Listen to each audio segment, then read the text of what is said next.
Alan Mendelsohn, The Boy from Mars, chapters 7, 8, and 9. Chapter 7. I listened in on the extension when my parents called Dr. Prince.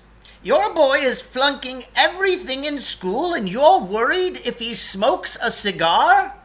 Dr. Prince shouted. "Let him do what he wants. He is a seriously disturbed child. Just pray that I'm able to save him."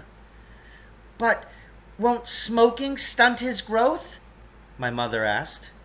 "Who knows?" Dr. Prince said. "But you think about this. Would you rather have him short or crazy? By the way, don't call me anymore. It undermines the boy's confidence in me. Get your own psychologist." That settled the matter of smoking. The conditions were that I was allowed to smoke only in the house and not in front of company. The next day after school, I invited Alan Mendelsohn over for milk and cookies and cigars. Alan was very impressed that I was seeing a shrink. He said he'd always wanted to go.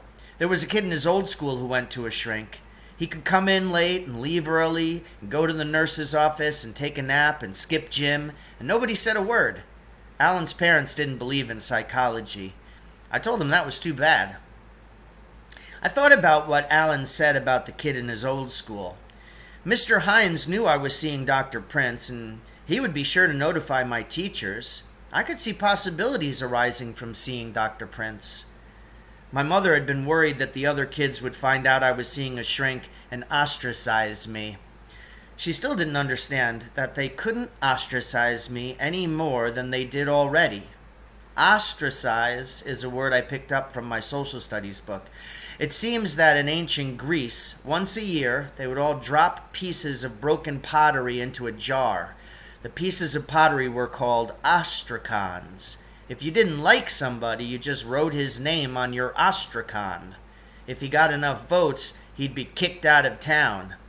The kids at Pat Masterson couldn't kick me out of town, but they could refuse to have anything to do with me, which is what ostracize means today. Besides, if they voted on anyone to ostracize, it would have been Mendelsohn. He started something new that seemed to annoy everyone. It was in the week following my first visit to Dr. Prince that Alan Mendelsohn created his masterpiece. On Thursday, he arrived at school very early, before anybody else. As each kid or group of kids arrived, Alan Mendelsohn approached them. "Did you know that I was a Martian?" he asked. "Huh? What?" the kids would say. "I'm a Martian. I mean, I'm not exactly a Martian. That is, I was born here on Earth, but my parents were born on Mars, and we go to Mars for our vacations. And someday we're going to move back to Mars to live." Then Alan Mendelsohn would turn and walk away. He kept this up until school started. Then he'd catch people in the hall between classes. He'd fall in step with someone, take their arm and say, "Did you know I was a Martian?" "Huh? What?" It went on all day. I hung around after school waiting for Alan Mendelsohn to walk home with me. He kept starting to leave, but then he'd see another kid he hadn't talked to or didn't remember talking to, and he'd be off. "Say, did I ever tell you that I was a Martian?" I finally got tired of waiting and left. There were very few kids around the school. Alan Mendelsohn was sort of trotting from one kid to another, giving them his message. That evening, the telephone rang. It was Alan. "Say, Leonard, I'm sorry I didn't get a chance to talk to you in school today." "Yeah, well, you seem pretty busy," I said. "Indeed I was," Alan said. "I've decided that honesty is the best policy, and I've been letting everyone know who I am. That is, I've been explaining to people that I'm a Martian." "I heard all about it," I said. "What's the point?" "Well, Leonard, you see, I actually am a Martian.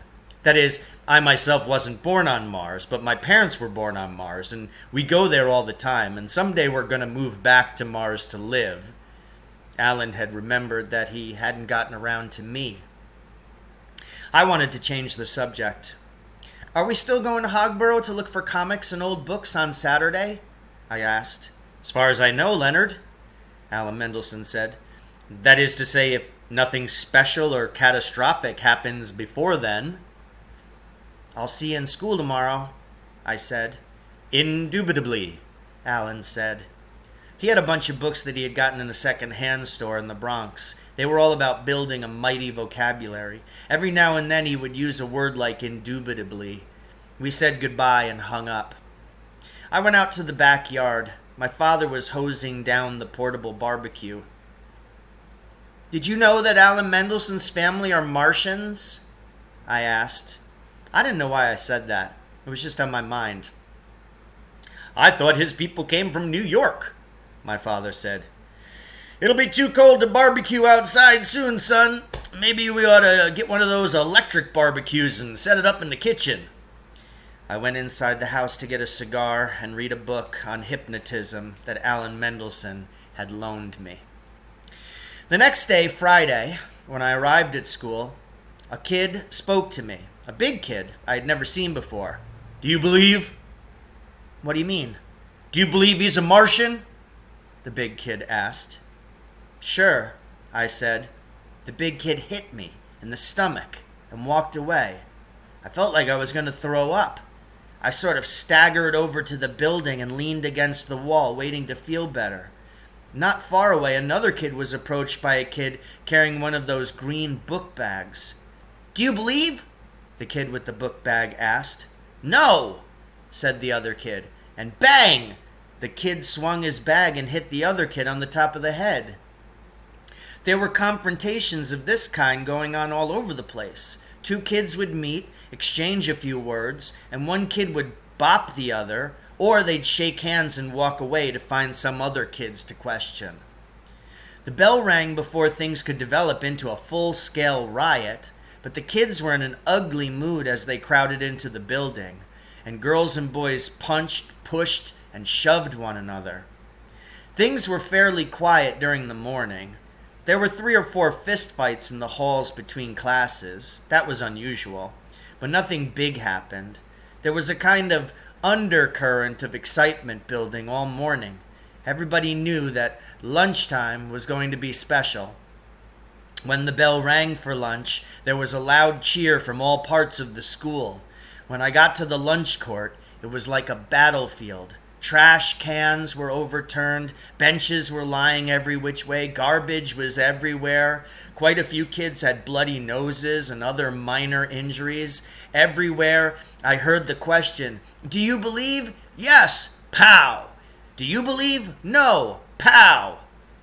Henry Bagel, the smallest kid in our gym class, climbed up the body of Jeb Shore, the biggest kid in our gym class, and knocked him out cold. He had to be carried out on a stretcher by 2 lunch court monitors. Girls participated too. In fact, it was a girl who blacked my eye when I told her I wasn't sure if I believed or not. Some kids would hit you only if you believed. Others would hit you if you didn't believe. And some kids would hit you whatever you said. Believers over here! Someone shouted, and I was caught up in a rushing mob of kids who believed.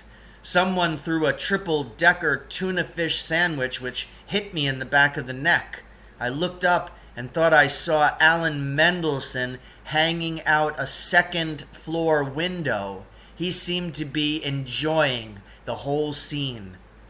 "Death to the non-believers!" someone shouted. Soon a lot of people were shouting it. Across the court were a lot of kids shouting, "Death to the believers!" I was scared.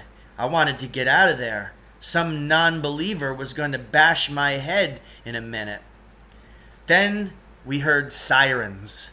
3 police cars drove right into the lunch court. Other policemen were running from all directions. Mr. Winter, with a policeman on either side of him, was shouting through one of those electric bullhorns, "Go to your homerooms! This is an order! Any student not in his homeroom in 5 minutes will go to jail!" School was let out early. Kids had to leave the building a homeroom at a time. There were policemen everywhere. You couldn't hang around the school building. You had to walk out of sight at once. There were squad cars and policemen on foot at every corner for blocks. Chapter 8. This is what happened when Alan Mendelsohn was sent to the principal's office after the riot. "You started a riot," Mr. Winter said. "I never did," Alan Mendelsohn said. "It was all about you, all about whether you were a Martian or not," Mr. Winter said. "Still, I wasn't responsible," Alan Mendelsohn said. "And the disturbance, or riot, if you want to call it that, was about whether or not people believed I was a Martian." "Just so," said Mr. Winter. "You convinced some of the students that you were a Martian in order to start a riot." "I didn't convince them. I simply told them. I told them like this: I am a Martian. My parents were born on Mars. We go to Mars for our vacations, and we will someday go back to Mars to live permanently. What would your reaction be, Mr. Winter, if I walked up to you and told you that? Would you believe it?" Of course I wouldn't believe it," Mr. Winter said.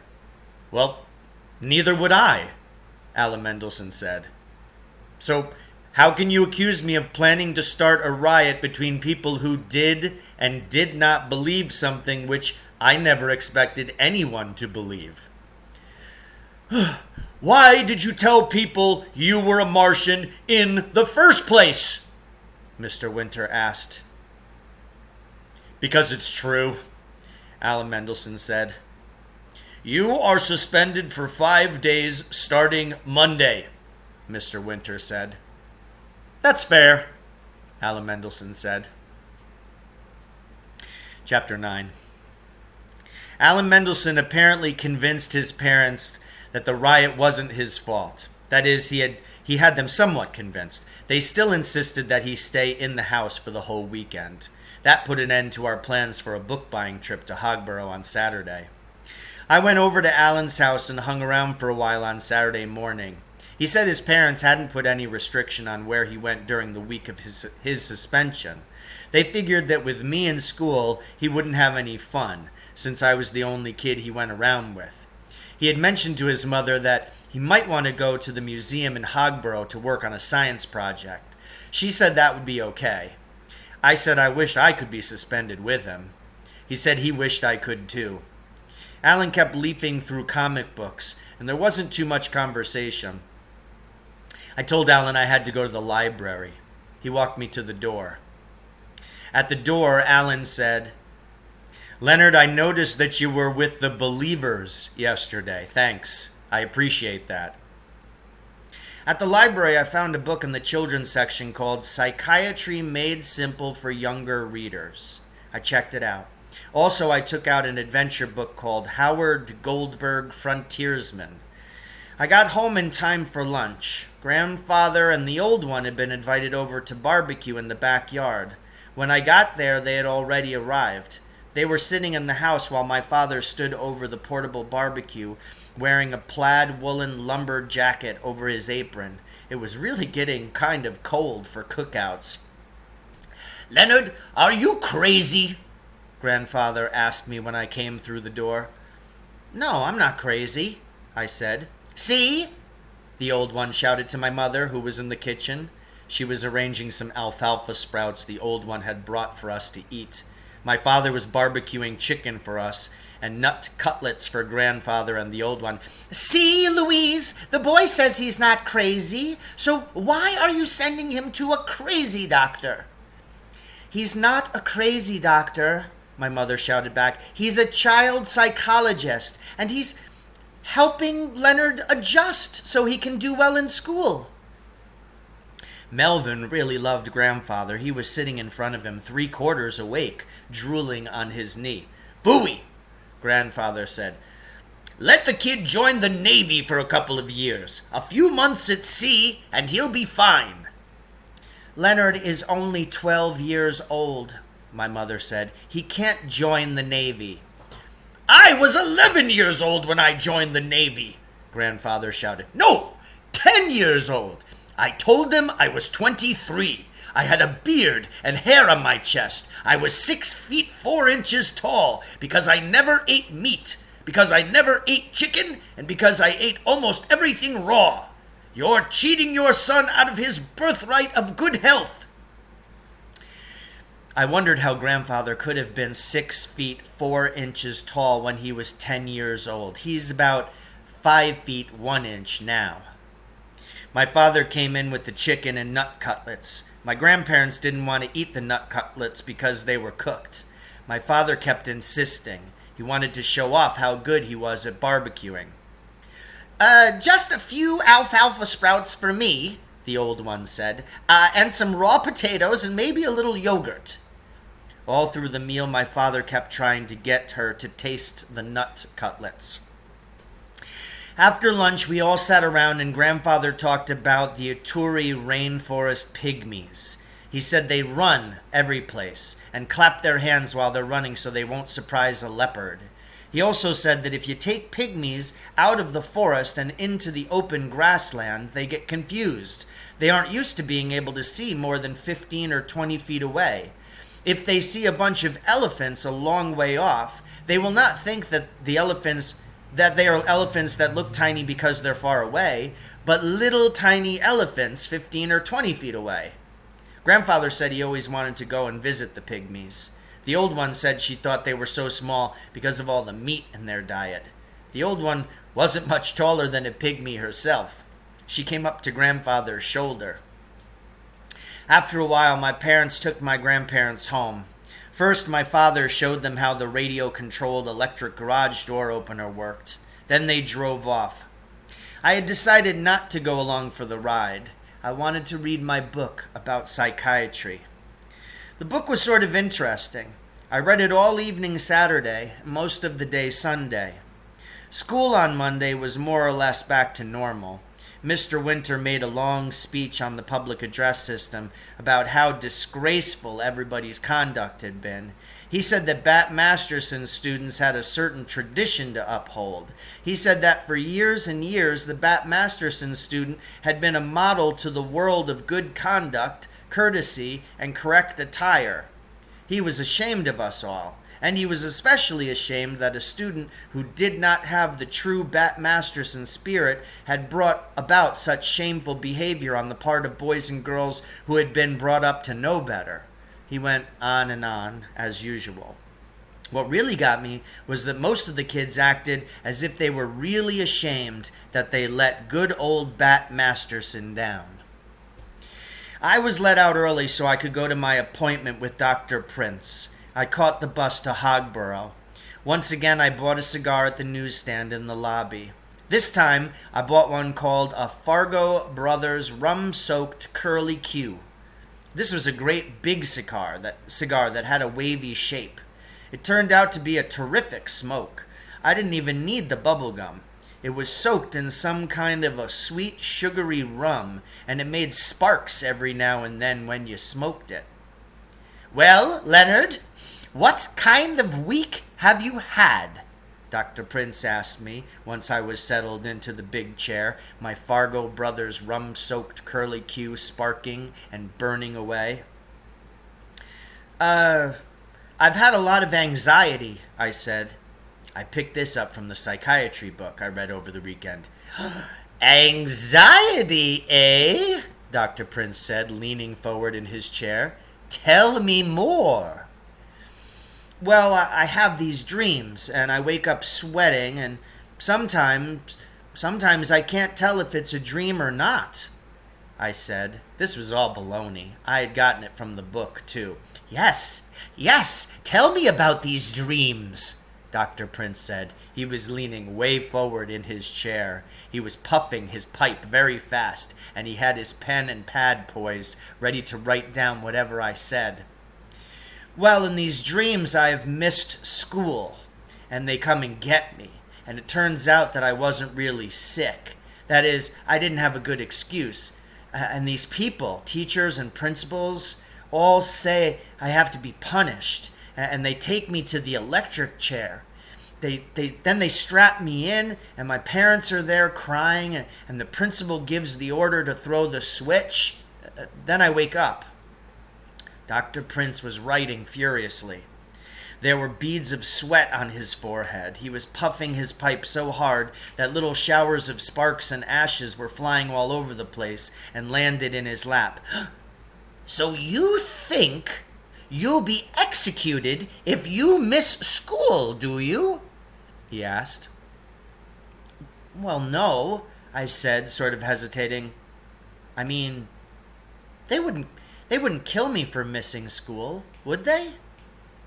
"Leonard, I want you to take a day off school," Dr. Prince said. "No, take the rest of the week off. Just stay home or go to the movies or do whatever you like. I will call Mr. Hines, the guidance counselor, and explain everything, and he'll call your parents." You mean not go to school?" I tried to sound frightened. But what will they do to me? I mean, won't my parents, won't I be punished?" "Nothing will happen to you, Leonard, my boy," Dr. Prince said. "Obviously, you are so tense about this, it is no wonder you were able to do well in your classes. You just take the rest of the week off and don't worry. You may feel a little nervous, but after you return to school and see that nothing happens to you, you will never have to be afraid again, and you won't have those dreams." "Are you sure?"